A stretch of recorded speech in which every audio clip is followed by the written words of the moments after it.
to Alaska Bound, to my forever home. Thank you once again, everybody, for your continued support. Thank you to all my subscribers.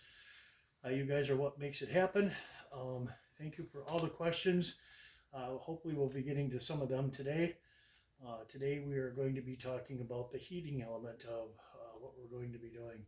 And as you can see here, we have our pellet stove in the process of going into a full burn. So today will be all about our pellet stove. In upcoming videos, we'll talk about some of the other heating elements. So first of all, I would like to tell you about the process of putting this pellet stove together. I'll go over some of the features and stuff like that, and then I'll be taking the phone and showing you a little bit closer some of the features in particular. So first of all, I would say overall happiness with this product, 9.5 out of 10. Anytime you buy anything like this that requires assembly, there's always going to be a little bit of something, whether it be something as simply as missing or broken or bent or anything like that. That was not the case. I was very happy with my Even Embers pellet stove. Everything was packaged very well. The instructions were fairly easy to read, required just a slight bit of interpretation. So that just comes down to a couple of things that could have been put on this way or that way.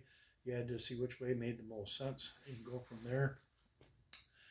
Before you actually fired the pellet stove up, making sure everything was tight, put together properly. So overall, like I said, I'm very happy with this product. So the next step then, of course, is to figure out how fuel efficient this is. And from what I can tell so far, it's pretty good. It throws out a lot of heat. It's rated at 70,000 BTUs, which is a pretty good size, pretty good amount of heat. We're in the garage here, which is actually fairly similar in overall size to the cabin once it gets built. Our garage is not fully insulated, which the cabin obviously will be extremely well insulated. So very comparable inside, and I'm very happy with the amount of heat that this thing throws out. As you can see, the fire is getting a little bit bigger as we go here.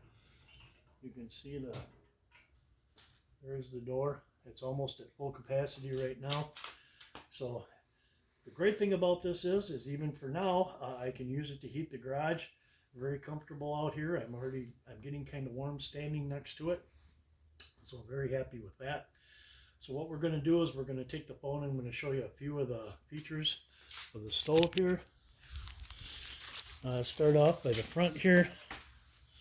You can see the fire pod is in full bloom here. You can actually have this here open, have the door open, and get a little bit more heat because there is extremely little smoke. As you can see, I don't know if you can actually see any of the smoke on the screen here, but that's a great feature. Boom. Move up here.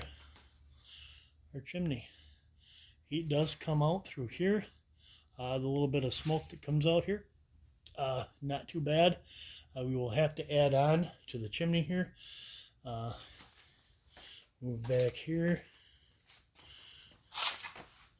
Here's our hopper. You can see our pellets down in there getting pretty low. Got our lever. We're shut off at the hopper. This right here runs the burn tray to sift out the smaller pellets, the burnt out pellets, down into the ashtray. Here's the ashtray right here. And right here, this is our flow for our pellets. We have it set it wide open right now, so the pellets fall out freely as needed. Everything working fairly good. Working very good, actually. So I'm very happy with that. Once again, I apologize for my video here. Doing the best we can. So here we go. It's going pretty much at full capacity right here. Throwing out a lot of heat. Very happy with it. One of the great things about this too is once it gets going, provides some very good ambiance. Very happy with that. So what we'll do is in the next video, we're going to get into some of the other heating elements, which will include obviously the wood burning stove, rocket stoves, which are a bushcraft item that will be mostly used for the camping and stuff like that. And then also what we call the isopropyl alcohol stove. That's what I call it. A little handmade stove that's run with isopropyl alcohol. So lots of elements to the heating. Very happy with this wood pellet stove.